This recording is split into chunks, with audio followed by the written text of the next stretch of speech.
तर पब्लिक कसा इशे ही पोरं बा कसं येतात आता बसला चलचल चलचल करालतीत आणि त्यासनी बिस्किट मारालतीत आणि हे बा काही वेगळाच विषय झाला इथं. ही समोरची पोरं आम्हाला चलचल चलचल करालतीत पण आमची पोरं काय ऐकते ते बिस्किट फेकून मारल्यात बघा त्यासनी.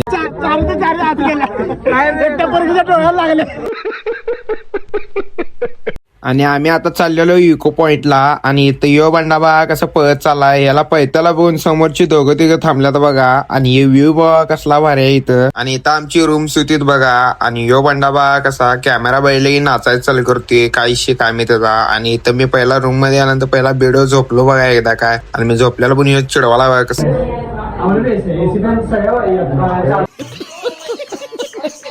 इथे एसी तर होता पण एसी बंद होता कारण की एसी ला चालू करायला एक्स्ट्रा चार्ज 2000 रुपये द्यायला लागतात बघा इथं. आणि इथं बघा साऊंड कॉम्पिटिशन कसं लावल्यात बघा. जरा बाजूच्या रूम मध्ये जाऊन बघावं म्हटलं काय करायचं पोरं आणि हे बघा कसं नाचाल्यात.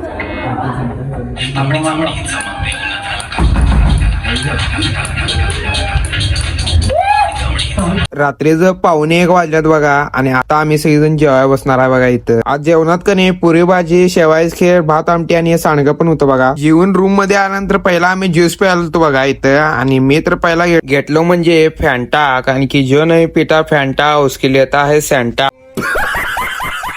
आणि आजचा ब्लॉग एवढाच होता बघा. बाकीचं जर पार्ट बघणार असलं तर जाता जाता फॉलो तेवढं करून जा.